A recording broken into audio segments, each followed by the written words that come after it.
Good evening, everyone, and welcome to the Ford Presidential Library. My name is Elaine Didier, and it's my honor to serve as director of the library here in Ann Arbor and also the museum in Grand Rapids. Tonight is a very special evening, partly because all of you are here, partly because the Tigers are playing the Yankees tonight, and also because it's our 30th anniversary. We hope you enjoyed the video show we put together. It's amazing that 3 of those staff featured in the pictures have been here the full 30 years. Dave Horrocks brought the papers from Washington. We literally have pictures of him overseeing the loading of the pallets into the semi-trucks. Bill McNitt was working with the Congressional Papers next door at the Bentley Library, and Ken Hafley, our lead audiovisual archivist, was an early hire as well. So we have some wonderful corporate memory here, and the staff have really done a wonderful job. We had another member of the Ford administration here just a week ago, Charles Leppert, and he was overwhelmed to see the way we had organized not just his papers, but others from the administration. So we love what we do, and we hope it shows in our services. Tonight's program is brought to you courtesy of the Ford Presidential Foundation. If you're not already a member and a supporter of the Ford Foundation, we hope you will consider doing so. We have information cards and envelopes out in the lobby. That's the way we're able to bring this quality of programming to you here in Ann Arbor and also the museum in Grand Rapids. Tonight, Joe Calvaruso, the executive director of the foundation, is with us. Joe, would you please stand? Thank you.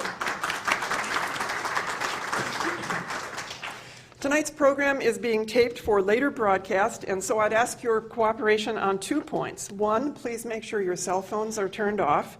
And secondly, we have passed out cards on every chair. If you have questions during the course of the program, please feel to jot those down. If you need a pencil or writing implement, staff have those available.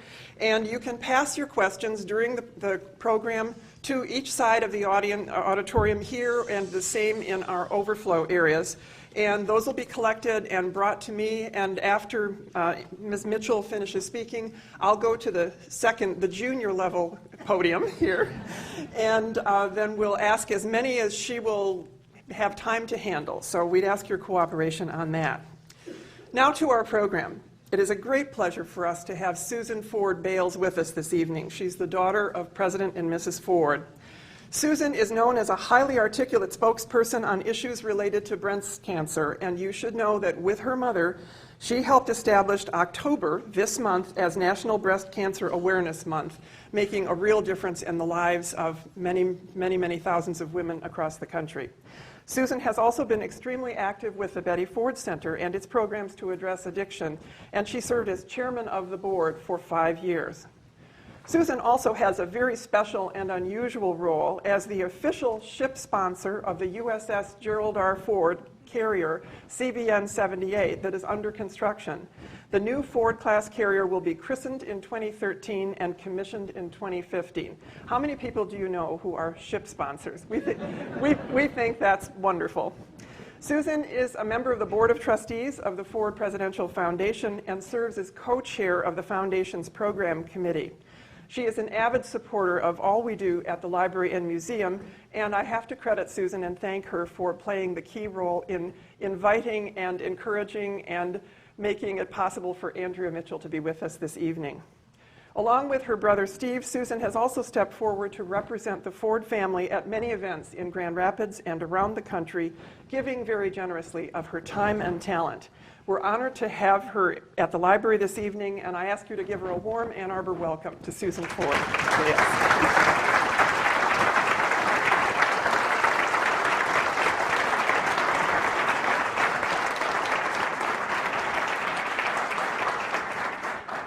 you, Elaine. I'm really glad to see we have a full house tonight. This is great. Trustees of the Gerald R. Ford Presidential Foundation, Joe Calvaruso, Dave Horrocks, and members of the staff of Dad's Presidential Library, distinguished guests, ladies and gentlemen. On behalf of Dad's Foundation, welcome to this evening's program. Last week, I was at the museum in Grand Rapids and introduced a special guest, Justice John Paul Stevens. And I'm particularly delighted tonight to be asked to introduce another very special guest. I thought about a lot what I would say and describe the special place that Andrea has in the hearts of Mom and Dad and continues to have with each of us in the Ford family. Time and time again, my thoughts kept coming back to several very vivid images of Andrea. The first is of Andrea and her husband Alan with Mother and Dad in the living room in their house in Beaver Creek, which we were just talking about. As you can imagine, during their many, many Beaver Creek stays with my parents, discussions among the four of them were lively, and I mean very lively. The topic, no matter what, whether during the day or evening, there's one image that never changed. It's an image I've always remembered and hold dear, the ever-present beaming smiles of Mother and Dad whenever they were with Andrea and Alan. Andrea, the joy and happiness that you brought to Mother and Dad are gifts for which they simply are not adequate words to describe. Thank you. Yours is a friendship that is always treasured, and yours is a friendship we will always remember, always. The second image is a very recent one, very, very recent. As all of you know, less than 3 months ago, my mother's national funeral service was conducted in Palm Desert, California. It was a time to celebrate the magnificent life that she had, but it also was a time to say goodbye. Gathered that day at St. Margaret's were hundreds of friends, dignitaries, current and former First Families, former First Family members, President Bush 43, and other mourners all gathered that afternoon to honor my mother. At the end of the service, amidst a sea of tears, I began the long walk out of the center aisle of St. Margaret's Church. And during that walk, I looked up and saw a warm and very comforting smile. And it was a smile that assured me that everything would be all right. It was a smile of someone who, despite her notoriety, was there to mourn very privately and very quietly. She was there with no fanfare, no pretension, no desire other than to honor and say goodbye to her dear friend. And during that final walk out of St. Margaret's, I saw a smile of true friendship, and I saw Andrea. Andrea, your presence and grace that day speaks volumes of your love for Mother and Dad, and the corresponding love that Mother and Dad had for you, for showing all of us the meaning of true friendship, and for all you meant to both of them, including the presence of you being here tonight. Thank you from the bottom of my heart. Ladies and gentlemen, it's a personal honor and joy to introduce an esteemed journalist, a courageous breast cancer survivor, and I'm very proud to say a dear friend to Mother, Dad, and me, Andrea Mitchell.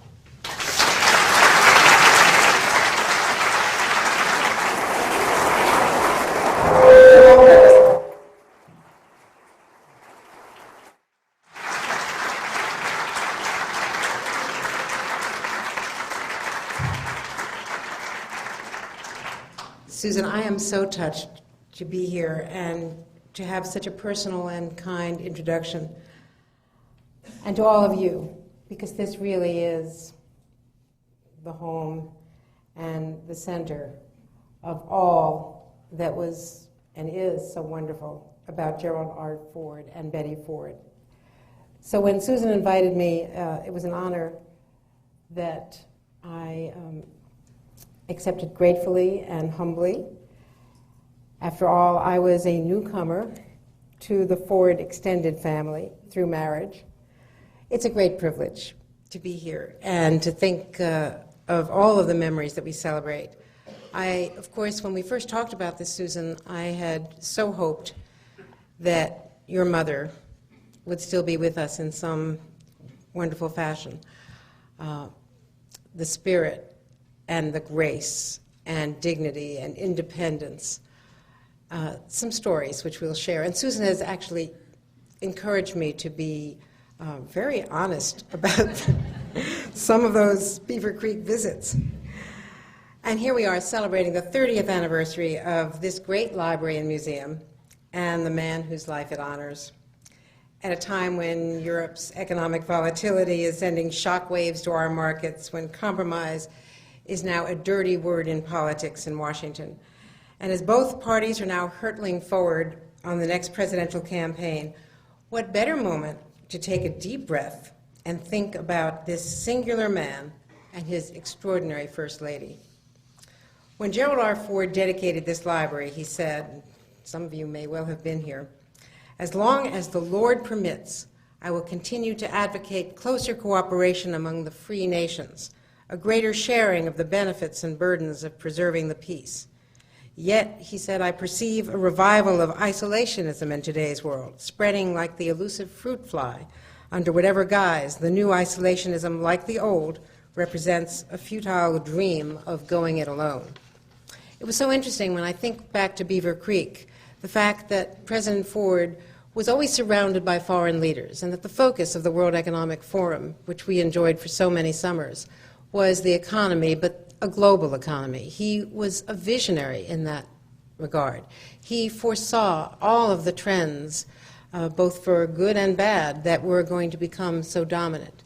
And so it was a gathering of economic thinkers and of national security experts, but it really was in the fashion of the president who created the first summit with Giscard d'Estaing and Helmut Schmidt and Prime Minister Callahan and his other dear friends.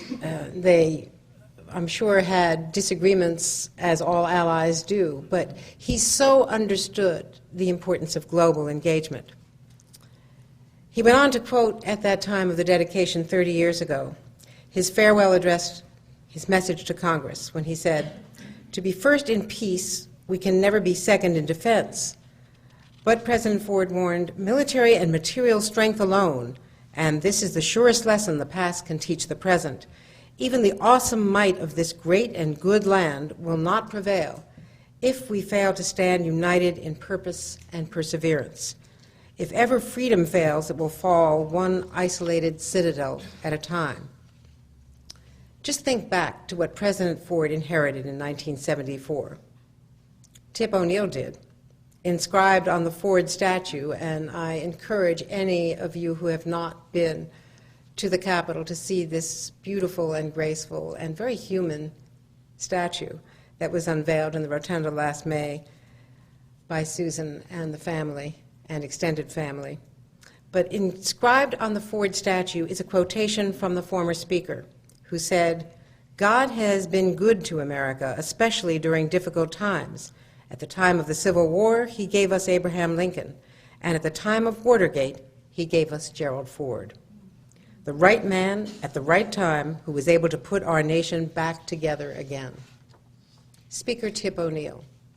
Think of the contrast with what we experience now among and between our political leaders from different parties. I think we all know where we were on that Friday in August when President Ford put his hand on the Bible and said, "You have not elected me as your president by your ballot, and so I ask you to confirm me as your president with your prayers." He told us that our long national nightmare was over as he strove to restore civility and the rule of law to our government. Decades later, we learned that he reflected on part of that legacy with Bob Woodward, interviews published by agreement posthumously. President Ford told Woodward there was a fundamental mistake made back after World War II when the French had committed to support the South Vietnamese. He went on to say, "The point is we were on the wrong side of the locals. We made the same mistake that the French did, except we got deeper and deeper in the war. We could have avoided the whole darn Vietnam War if somebody in the Department of Defense had said, 'Look here, do we want to inherit the French mess?'" Interesting postscript on history. Not something that he would have said openly during his life, but that he was clearly reflecting on for all those decades. Asked what lessons he drew from those mistakes, President Ford went on to tell Woodward, "I've often thought about that, Bob, based on my 30 years in government in very difficult times. We have to assume that we are the most powerful nation in the world militarily, and that we have some obligations on behalf of democracies worldwide. But I don't think we can force democracy on people or a nation that aren't prepared for it." I remember first covering the Republican convention in 1976. I was not based in Washington. I was based in Philadelphia. But the Pennsylvania delegation, and Drew Lewis was leading the delegation, and Ray Schaefer, the governor, were actually very important parts of the coalition that was putting together that nomination. And that was part of the beginning of my love affair with politics. I didn't actually move to Washington until the Jimmy Carter presidency was almost over. So I did not know, as a young reporter, President Ford and Mrs. Ford until after they had left office, years later, when I accompanied my husband to the annual reunions in Washington of the Ford alumni, the officials, the cabinet members, and White House officials. It was extraordinary. I can't think of another presidency that has an annual meeting in June of everyone who was involved. And when you looked around the room and saw the star quality of these figures on domestic and foreign policy, and of course then the World Forum meetings in Beaver Creek. I remember the first time we were invited to stay at the Ford's home. I was completely intimidated. We flew out and we drove up to the home, and I saw the Secret Service agents, and all of a sudden the president came down the steps, and I think we literally got into a tug of war over who was going to carry my suitcase, which he wanted to carry up the steps. And Susan has reminded me of my meltdown moment. There was one visit when you prepare and plan and you pack and you travel and you get there, and we arrived and had the Friday night dinner and then got up on Saturday morning for the first meetings of the forum, and we got to the event itself, and my phone rang, and I got a call from our headquarters in New York, which was that Fidel Castro had tripped and fallen and was in the hospital, and I had the only valid NBC visa to get into Havana. And I was on a pay phone in the back of the room, and I could hear the speakers were speaking, and I was missing the whole opening session. And I was saying, we just arrived. I'm in Beaver Creek. I have no way to get to Havana. I have no clothes suitable for Havana. And I made up every excuse I could possibly make, and the head of foreign coverage for NBC said, Andrea, just get on a plane. And I was completely undone, as the story is told in the Ford family. So I got back to the house, and I had just unpacked and hung up my clothes, and everything that I was planning to do that weekend. And Mrs. Ford was at the house, and I had to repack my clothes. NBC was sending a plane to get me to Denver to not waste any more time, and they wanted me to come through Washington, leave a pre-recorded story about Fidel Castro's fall, and then get on the next flight to Miami and then a charter flight into Havana. And it was a total nightmare, a logistical nightmare. And here I was at the home of the former President of the United States, with whom we do not have relations with Cuba, if anyone fails to recognize that minor fact. And I was trying to explain that I had to leave to go to Havana. And I did the only thing that an adult, tough foreign correspondent could do. I broke down in tears. And not the least of which was that I was leaving Alan there to fend for himself, which he was quite able to do, but I didn't really feel like departing as soon as we had arrived for this lovely weekend. And Betty Ford, the former First Lady, said, and she did not know me at all very well then, and she said, let me pack for you. You go talk to Alan.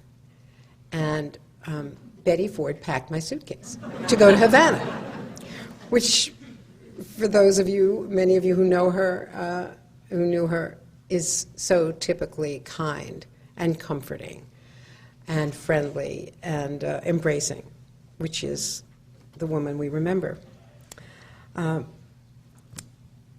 Gerald and Betty Ford created such a climate of normalcy in the White House. And I say that with so much admiration. When you think of the pomp and circumstance and security and everything that goes into living in that house and taking on every conceivable responsibility for the security of our great nation, and they did it with such grace and humility and such a sense of duty, and also a sense not only of service, but John Meacham, I read something that he wrote, such a belief in a higher calling and such a religious faith was really so ingrained in both of their beings. I also remember our last visit to Beaver Creek, just before President Ford's 91st birthday. Alan's term as Fed chairman was expiring at midnight on Saturday. We arrived on Friday night. And the issue was the Senate going to confirm him? And if so, was the President of the United States going to sign the document, which he was willing to sign, but was it going to get to him? He was at Camp David. In other words, were we going to have a Fed chairman or an expired former term? So within hours, this was the issue. It was that weekend in August, and the President, as I say, was at Camp David, and we were waiting to find out whether he had signed the legislation. So late Saturday afternoon, word came from the White House that the President had indeed signed it, and it was official. So all that was left was to administer the oath of office. So Alan took the oath of office for the last time, his last term, standing in front of that fieldstone fireplace in the living room at the Ford's home in Beaver Creek on a Saturday night. Dick Cheney administered the oath. I held the Bible. We all toasted Alan with champagne. And it was a moment that, of course, we would never forget. And in fact, largely because the setting could not have been more meaningful. It was President Ford who first gave my husband the opportunity to serve in government, exactly 30 years earlier. The man I got to know in those later years was the man that former Vice President Cheney described in the eulogy at President Ford's service. As he put it, he was not just a cheerful and pleasant man, although these virtues are rare enough at the commanding heights. He was not just a nice guy, the next-door neighbor whose luck landed him at the White House. It was this man, Gerald R. Ford, who led our public safely through a crisis that could have turned to catastrophe. We will never know what further unravelings, what greater malevolence might have come in that time of furies turned loose and hearts turned cold. But we do know this: America was spared the worst, and this was the doing of an American president. For all the grief that never came, for all the wounds that were never inflicted, the people of the United States will forever stand in debt to the good man and faithful servant that we mourn. A word about the pardon. At the time, President Ford was, as we all know, excoriated for it. It surely cost him the election. I remember one night, sitting around that table in Beaver Creek, and President Ford spoke of how much it meant to him that Teddy Kennedy and Caroline Kennedy had awarded him that year the Profile in Courage Award for that very act of the presidential pardon, because it signified an understanding of the need to move past the furies. And also, as Dick Cheney said, it is far from the worst fate that a man should be remembered for his capacity to forgive. Just think, as I was going through some of these papers and collecting my memories, think of the contrast with our combative politics now. What would Gerald Ford, a man of the House, have said about the deliberate and accidental miscommunication of this summer's debt ceiling crisis between the White House and both houses of Congress? I remember the last dinner in the Rotunda when President and Mrs. Ford came to Washington, and there was a birthday dinner, and it was quite a beautiful evening. And we all knew that President Ford's great ambition was to be Speaker of the House. not President of the United States. He so loved the House. And when you think about that period, the polling data show that second only to 9/11 was the decline in public confidence and in public respect for government, and in the sense that the country was headed in the wrong direction. Second only to 9/11. Of all the crises we've experienced, Katrina and others, this August debt ceiling crisis elicited such a decline in public confidence, which the President alluded to this today in his news conference, which was a very combative and political moment as well, as was the Speaker's preemptive speech at a conference at the museum about a half hour earlier. So neither side is resting, and in fact, I think the weapons are armed and aimed and locked and loaded, if you will, as we head into this election cycle. But that August crisis, 6 weeks, whatever it was, it felt as though it were endless, was one of the most dispiriting periods that I've ever covered in Washington. And I've covered a lot of bad political moments, reminded of which is tomorrow is the 20th anniversary of the Clarence Thomas confirmation hearings. And if I weren't here, there was a gathering at Georgetown University Law School that I had been asked to cover tonight for a possible story that we might be doing tomorrow, because I did cover those hearings. And I remember it was before the days of cable news in our network. CNN was on the air, but we were on the broadcast network. So for us to go nonstop with coverage during those hearings meant that we were canceling commercials right and left. That's real money. And Saturday night at midnight, Tom Brokaw was anchoring, and I was in the Russell Caucus room where the hearings had been held. At midnight, we signed off the air, and until we got back on with Meet the Press the next day.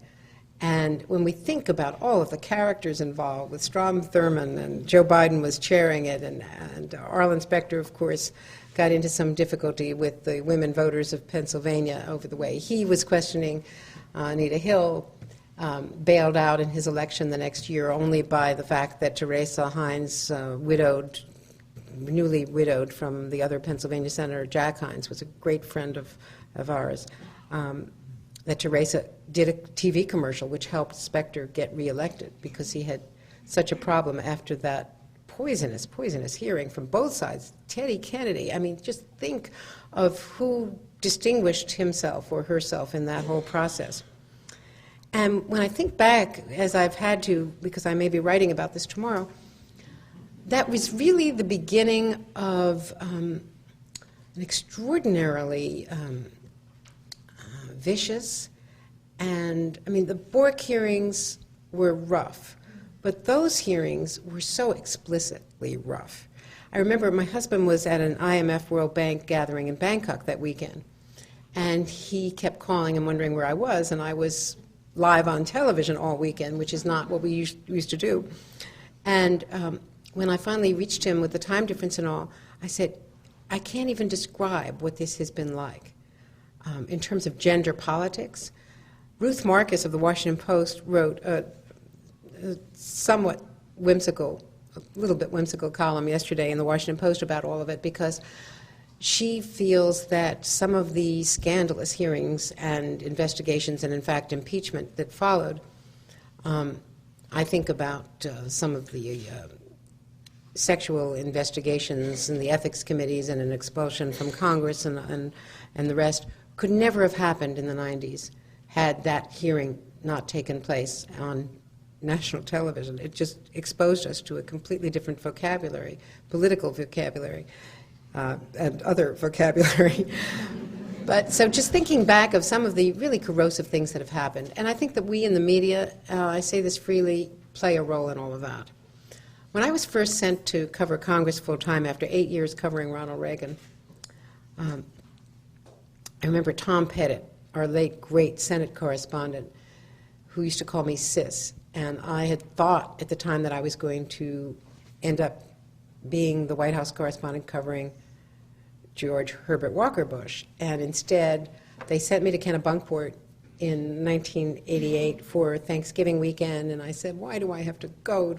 I seem to always be whining, but for someone who spent weekends in planes, Christmas and other holidays in planes as the sort of backup correspondent, and then ended up for 8 years, and it was not hard duty in Santa Barbara, I can guarantee you, but we did spend a lot of time away from home.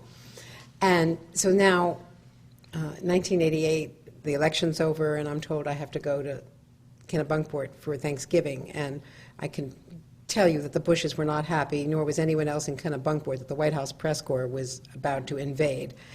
And it's a very small town to absorb I mean, you can remember the first trip to Vail, I think, and what it was like trying to organize that mayhem. So I said, well, why am I going? They said, well, you're going to be the White House correspondent. This is part of your duties. And I got up there, and I've written about this, so it's not too terribly awful to divulge. But on Thanksgiving Day, I started writing my story and called New York to get my script approved. And the executive producer of the Nightly News said, and as soon as you get recorded, your voice, call me back and we'll talk about your new assignment. And I said, what new assignment? And he said, oh my God, they haven't told you. And it was that I was going to go to Congress. So I immediately called Tom Pettit and said, you know, I'm not going to be the White House correspondent. I'm going to cover Congress. And he said, Sis, you have died and gone to heaven.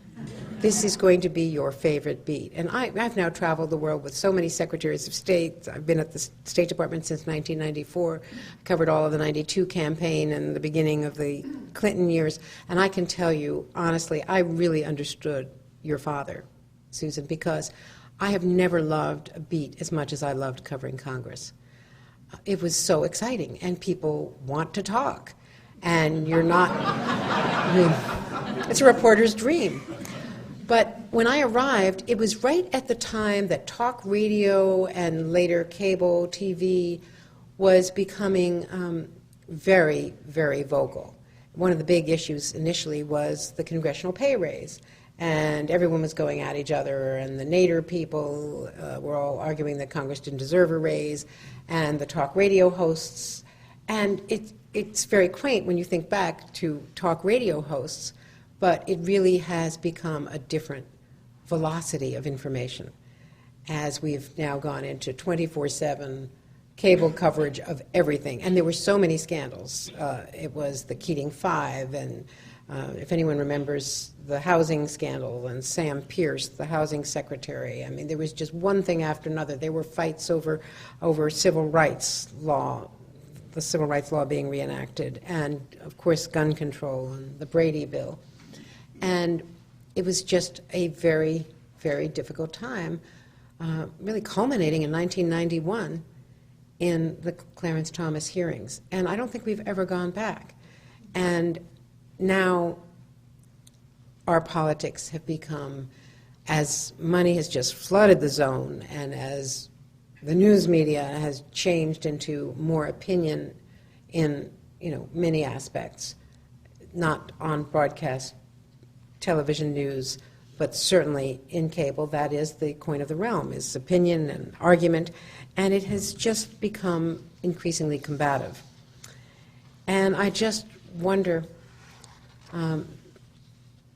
how we can have serious, important debates about what to do about our budget deficit and what to do about the disparity between rich and poor growing wider all the time, which some have argued is a real crisis of national security. What kind of education system are we really going to have in this country? How can we be falling so far behind Finland and Singapore and Hong Kong and other places in terms of the scores and achievement scores in math and reading? And what are we going to do about it? It's something that we at NBC and MSNBC have focused on very intensively in our Education Nation summits each year. And I think this year we really did strive to look for solutions, not just for scapegoats or villains. So we really are trying to spark a national debate about major issues, just as people do here in this library. Oh, by the way, the truly impressive thing about this institution is how expert the archivists are. I'll let Susan later share with you some of the things they found that she had mentioned. But they produced all of my husband's letters and the Council on Economic Advisors documents and a CD with pictures, which I'm sure will show a wide assortment of plaid pants.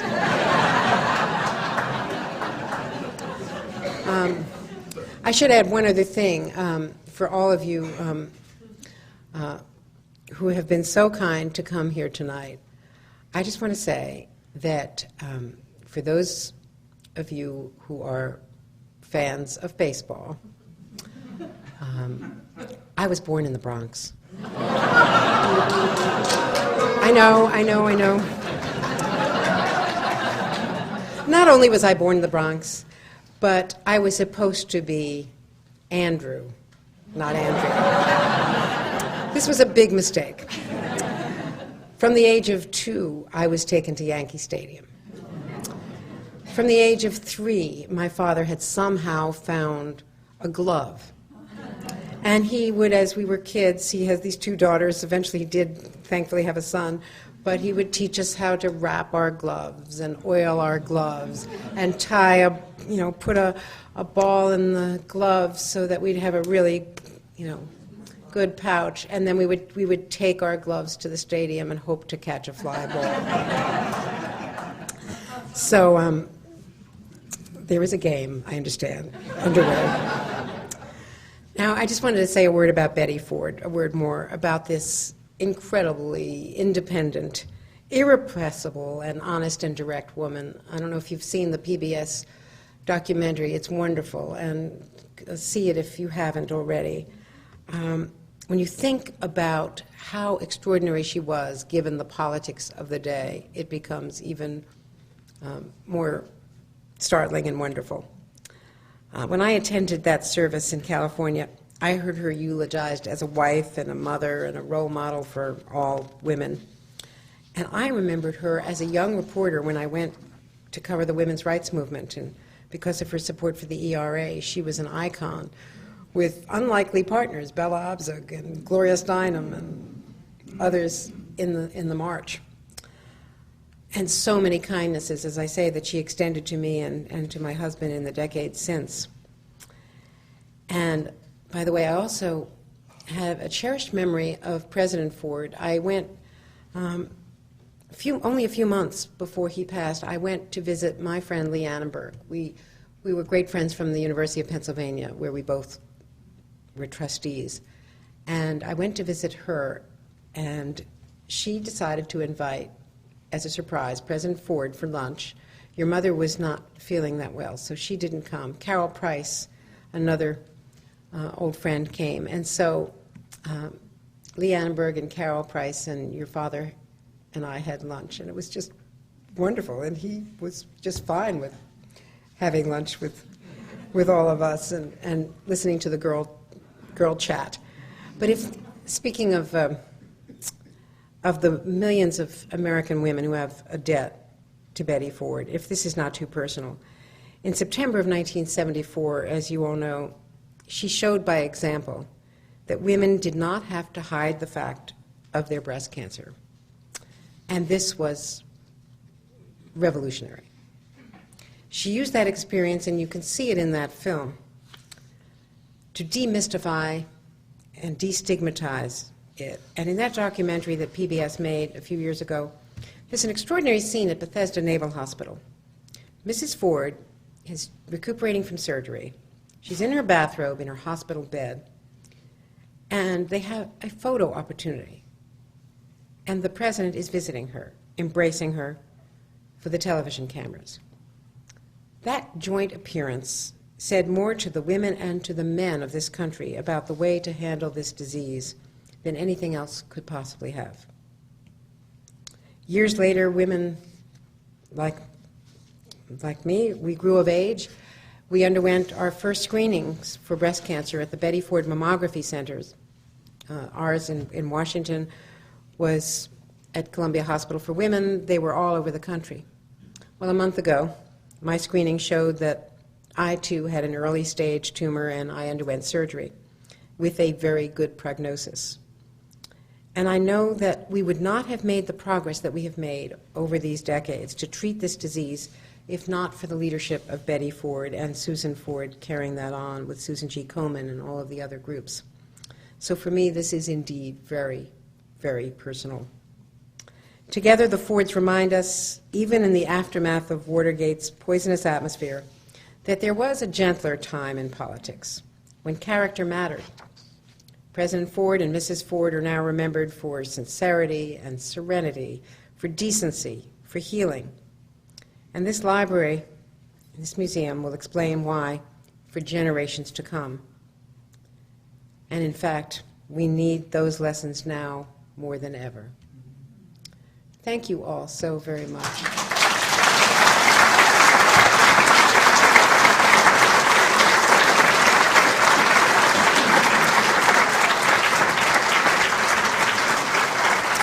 And I look forward to your questions on any subjects at all.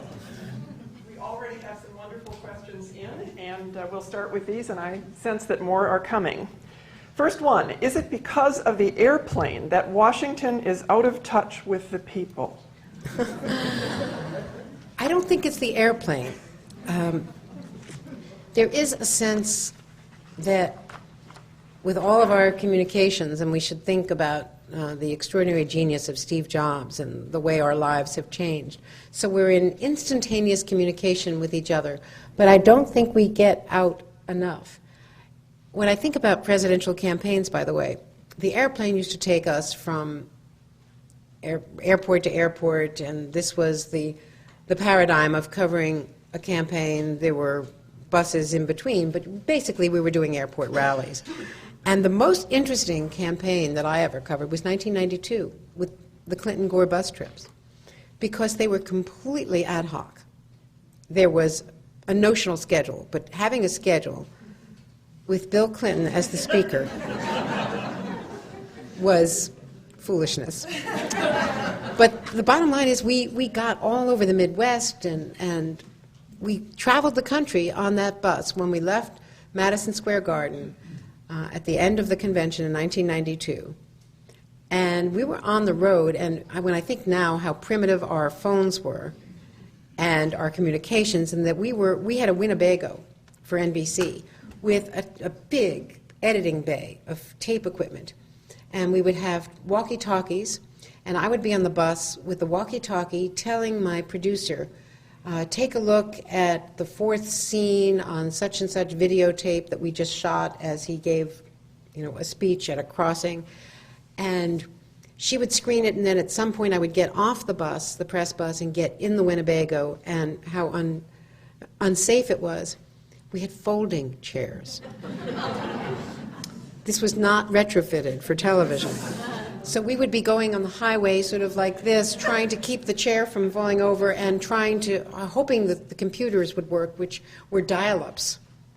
And you can only imagine trying to get our scripts to New York and then dropping off in some parking lot somewhere while the bus would go on, getting nightly news done. We would drop off around 5:30 to get it done, finish at 6:30, and then drive like hell to catch up. But which wasn't hard because Bill Clinton was still giving a speech somewhere.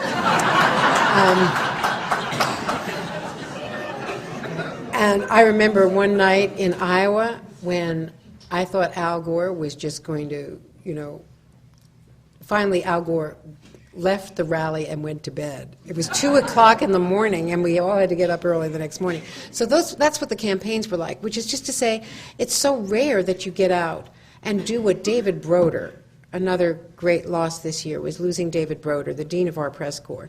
He would door knock. David Broder never got trapped In fact, he spent a lot of time in the Upper Peninsula. He was a real Michigan vacationer. And he would go door to door and get out of the bubble.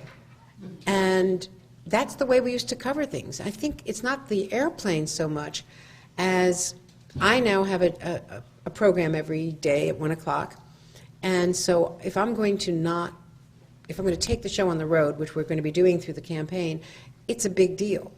And we have to figure out how to do it and from where to do it.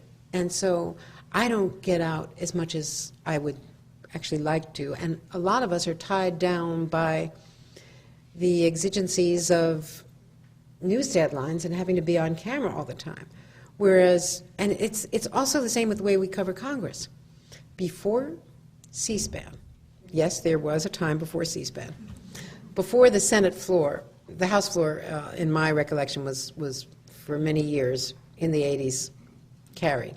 But before the Senate floor was on television, as the Senate correspondent, I would have a courtroom artist, and we would sit in the gallery, and I'd watch the debate and tell the artist, as we would cover a courtroom, which senators to depict and how to draw them. And that would be our evening news pictures. Well, once it was on television, the correspondents started sitting in their cubicles in the press office, not in the gallery off the floor, watching it all on television. And you don't get the same dynamic as watching, because of course the C-SPAN cameras are single focus. You don't see those sidebar conversations and see who's putting the arm on who, and I mean, you just don't get the flavor of it. The other thing by watching it on television and having computers where New York is constantly saying, what about this, and you get these constant messages, top screen messages, to check this out, check that out. What I loved about Congress was wandering the halls and snagging people as they came off the floor, either in the Speaker's lobby or right off the Senate floor. And we now are sort of wed to this television image or the computer screen rather than wandering around. And that's sort of the, I guess, the symbol of what has happened. We're not getting out enough in America outside of Washington. And that's one of the real problems that I think we have to address. We have some fabulous questions, and it will stay for hours. No, we won't do that to you. Forget the game, ladies and gentlemen. There is baseball.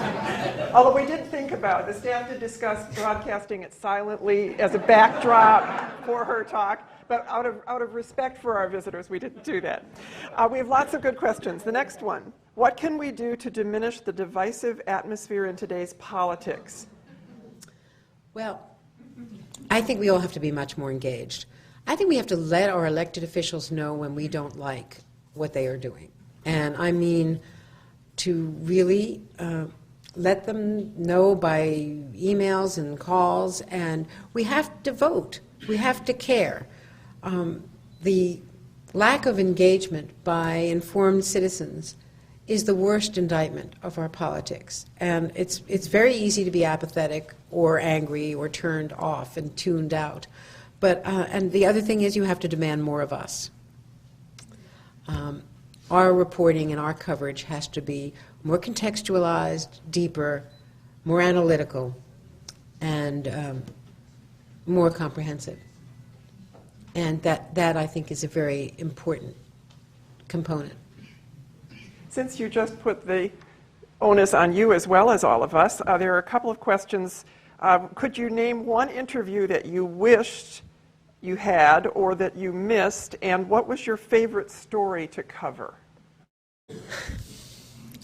I'll tell you an embarrassing thing about a Fidel Castro interview, because I did go down often during the years before there was a crackdown on dissidents, and that created an obvious problem in getting any sort of communication down there. But there was a period, especially during the crisis over Elian Gonzalez, when I went down often, and Fidel Castro, I mean, it was an experience, because you would get invited to come over to the palace with your team, and it was midnight, and he would sit down to dinner, and maybe at 2 o'clock in the morning he would decide, well, okay, I'll do the interview. And I remember one interview, we were doing a documentary down there, and I asked him the opening question. It was maybe 1 in the morning. 45 minutes later, he was still answering. And this is through translation. And it's said by one of the cameramen that I dozed off.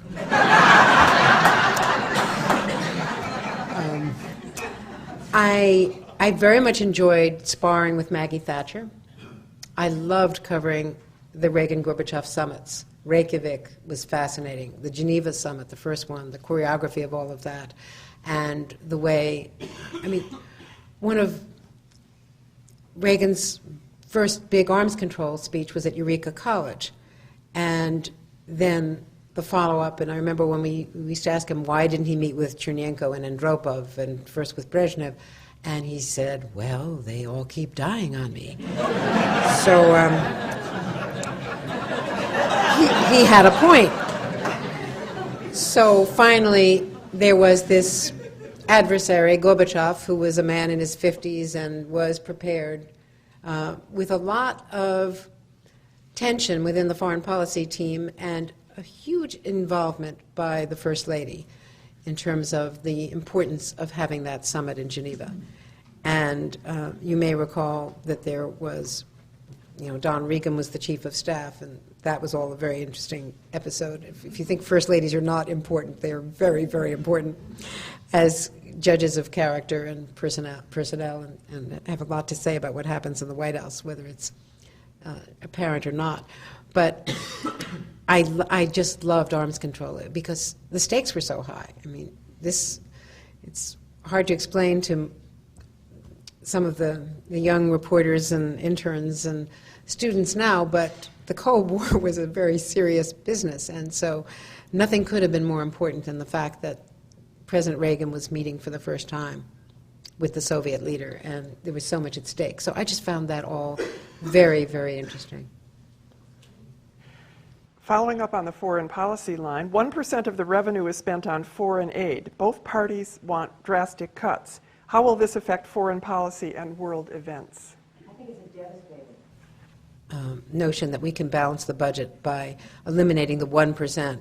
Hillary Clinton has tried very hard to advocate for what she calls smart power, which is the civilian side of the military. And it's a lot cheaper than the military. And for all that they have tried to do in Iraq and in Afghanistan to now be cutting that budget. Now, I'm not suggesting that it's all been well spent or that the extraordinary amount of money that we're spending on security so that our AID officers and civilian State Department employees can go out in the field and work in these regions. This is very, very risky business, and we've suffered some tremendous losses. But to lower our profile in the world at the very time when many of our economic competitors, principally China, are everywhere, all over Latin America, all over South America and Africa, investing, buying, engaging, opening consulates and embassies. And for us to be reducing our footprint, to me, seems like a very foolish economy, because that 1% of our budget is not going to fix the trillions that we need to deal with. Great. Let's talk about the current presidential field. We've got 3 questions. I'll group them for convenience here. Do you think that the Wall Street occupiers will cancel out the Tea Party? A second one related, is there any rethinking going on at MSNBC over the fact that Michelle Bachmann was an unknown member of Congress until Chris Matthews put her on his program? And finally, what do you think of the current GOP presidential field? Now, those are just 3 small questions, ladies and gentlemen. You can choose among them, actually. I'm not going to give an opinion of the field, except to say that I think it is now what it is, that after Sarah Palin's very easily forecastable decision, since she had not done anything to create an organization that could have competed in these primaries, she has the money and access to the money, but not any of the field workers that she would have needed. So it was not a surprise that she is not running. But I think that and certainly Governor Christie's decision given the shortness of time. And boy, when we look at the calendar now, it looks as though we very well may be spending Christmas Eve in Des Moines, because Bill Gardner, the Republican Secretary of State in New Hampshire, is deadly serious about the fact that this Nevada move for a Saturday caucus there is going to shorten the 1 week that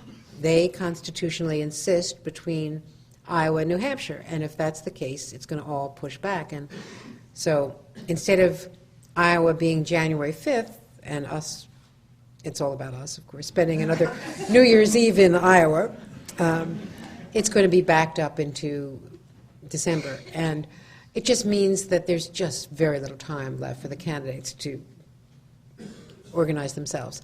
Herman Cain is an interesting, straight-talking business guy who I don't think is going to be the Republican nominee. And I don't think that when we get through the debates and we get into actual voting that New Hampshire and Iowa voters are going to decide that he has the experience to be the commander-in-chief. That would just be an analysis. I think he's a very interesting character. He's actually going to be on MSNBC with Lawrence O'Donnell tonight at this hour. But I think we're looking at Mitt Romney and Rick Perry. And I would not discount Rick Perry because of his access to money. And if he can, as his wife Anita said, get better prepared for this next debate. This debate will be a Bloomberg Washington Post debate on October 11th in Hanover, New Hampshire, one of my favorite places where my parents live. And I think it's going to be a very, very important test. I don't think that it's the final test for Rick Perry, but I think if he does badly in this debate next Tuesday, that it is then Mitt Romney's to lose. But I think that he has the money. He just raised $17 million, and he's got $15 million in the bank, so his spend rate is very, very low. And so Rick Perry is going to be funded into the primaries and able to compete. Mitt Romney has waged a very smart, well-organized campaign. He's going to give a foreign policy speech tomorrow. I interviewed Rich Williamson, a veteran of the Reagan and Bush White Houses, and one of his new foreign policy advisors, as is Michael Chertoff, and also Mike Hayden, the former CIA director and NSA director. And I think his foreign policy speech tomorrow is going to try to reconcile some of the quirks that some critics have suggested with his answers in previous debates. On June 13th in New Hampshire, he suggested that we needed to withdraw from Afghanistan but listen to the generals on the ground, and he's been sort of wrestling with how to redefine that. When I asked Williamson about that today on the air, he said that he thought that that Mitt Romney thinks that President Obama is withdrawing from Afghanistan too precipitously. So I think that aside from the economy, which is going to be the main focus of the Bloomberg debate for obvious reasons of their market share and their audience, I think that on foreign policy terms, Romney still has to define what he means and has to explain what he means about immigration, because he has taken some positions on immigration that are not really consistent with his economic background. So all of the candidates, and I'm just now talking about the Republicans because I don't see a challenger to President Obama. I think President Obama's main problem is going to be, is he going to run back to the center? Is he going to try to please his more progressive base? Which focus is he going to have as he heads into this campaign? And partly it will depend on whom he's running against. Let's go back in history. You talked a little bit about President Obama just now. How would you describe President Ford's leadership style? I think you probably inferred from what I said earlier. I think that President Ford was consistent and studious and visionary in the way he viewed foreign policy, and inclusive and collegial in the way he viewed domestic policy, because he came of age when Democrats and Republicans played golf together and had a drink together and socialized, and their children knew each other, and it was a different Washington. People were more likely to move their families to Washington, educate their kids there, join the clubs, spouses knew each other and were friends. It's the Washington that we remember rather fondly. And frankly, there was a lot less money in politics. And when you've got so much drive, I remember a Meet the Press back in, I think, 92, when I was interviewing David Boren, who went home to become, the university president. And I asked him why he was quitting. That was a year when a lot of very special people retired from the Senate.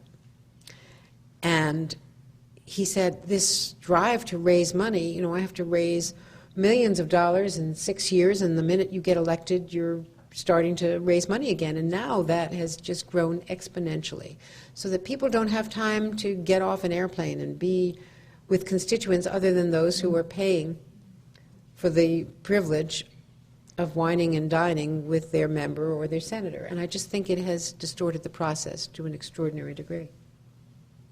In today's environment where news has become entertainment, what advice do you have for aspiring broadcast journalists?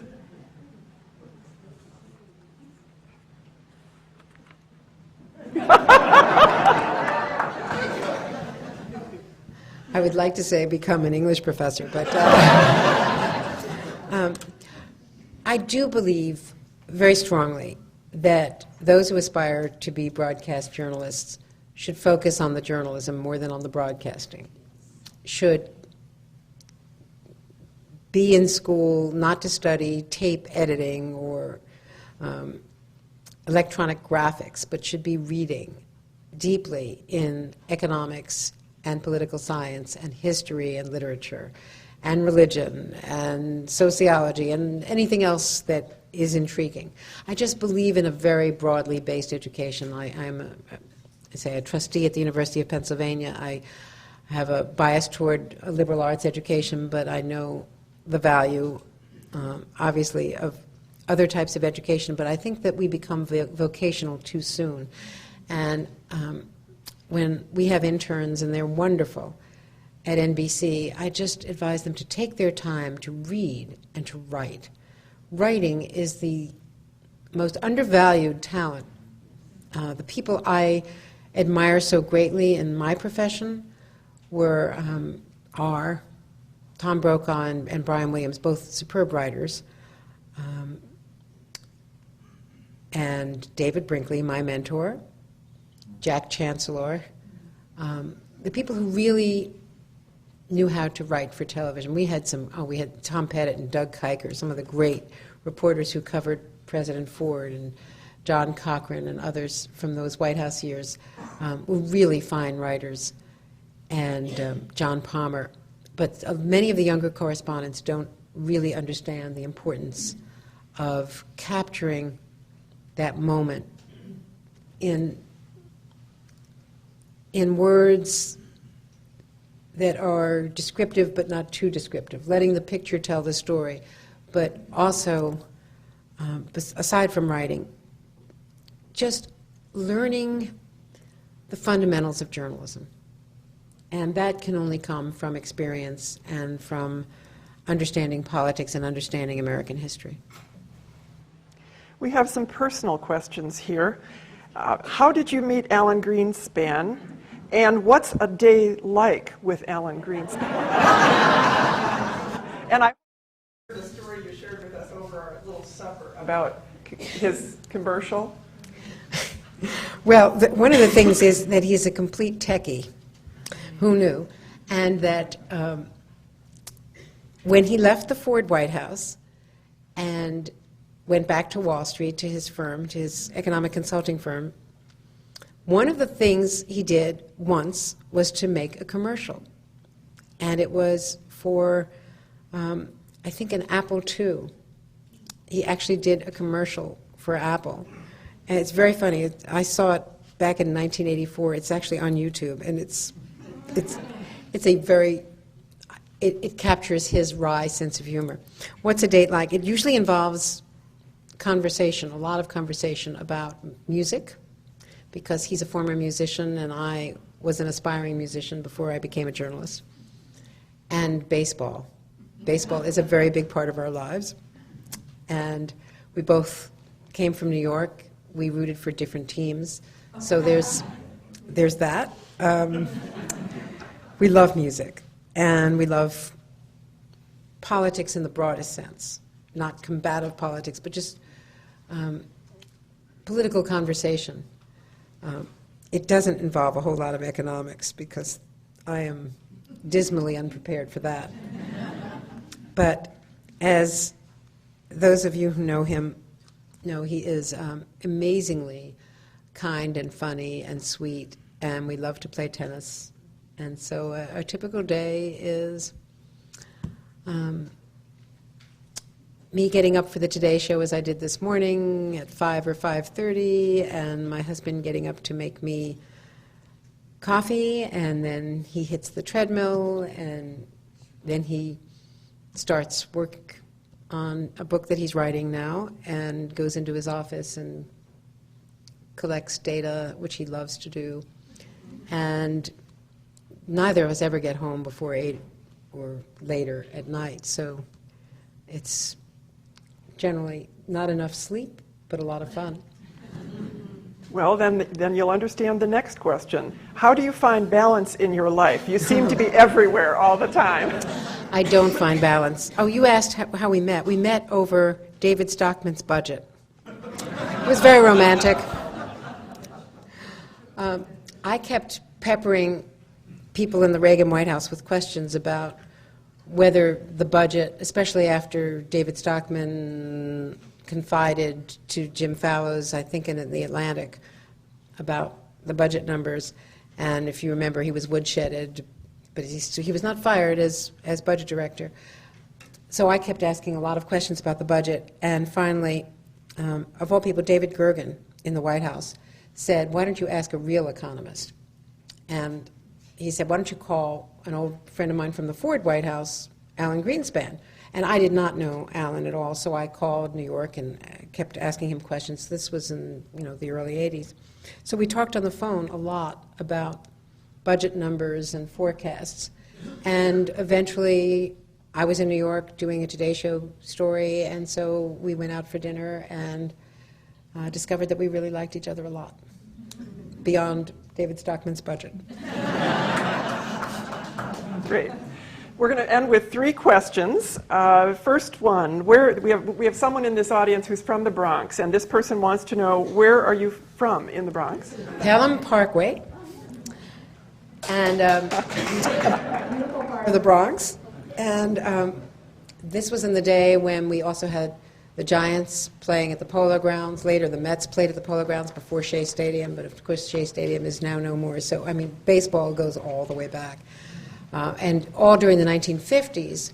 By then we had moved to Westchester County, to the suburbs, and all during the 50s there were the great World Series between the Dodgers and the Yankees. And my husband, having been a Dodgers fan, so we have different memories of the 50s. Not only are we different generations, but different baseball memories. Following up on the Yankees, who is your all-time favorite Yankee? There was only one Mickey Mantle. I love Yogi Berra, whom I've met, which is fantastic. But Mickey Mantle, in that whole Mantle-Maris summer, I was always a Mantle person. He just was a huge hero to me, and I know he had a very troubled life, but I didn't know that then. I was just a kid. But Great. Mickey Mantle. 2 more. Did you ever catch a fly ball at the Yankees? No, I didn't. My dad once had a Babe Ruth home run from the bleachers, but unfortunately he gave it to a young cousin who it disappeared in family lore. So, no, I never caught a ball. Not yet, at least. And finally, some astute person in this audience wants to know what you're expecting, I'm sure, Tigers or Yankees? I dare not say, or I'll never get out with it. May the best team win. Thank you so much.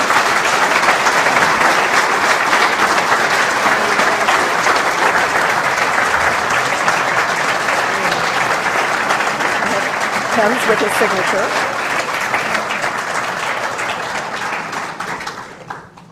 It is our honor to present Andrea Mitchell with a pair of ballpoint pens with the signature of our favorite president, Gerald R. Ford. We thank you so much for coming.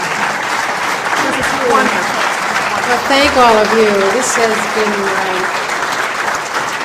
such a privilege, and I will treasure this. Thank you, Susan.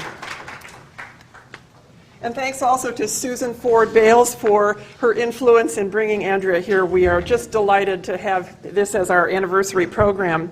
Before we close, I want to alert you that we're having an anniversary this year, not only here in Ann Arbor, but at the museum in Grand Rapids. For those of you who are so inclined, on Sunday afternoon, October 30th, please join us in Grand Rapids, where we're hosting Secretary James Baker.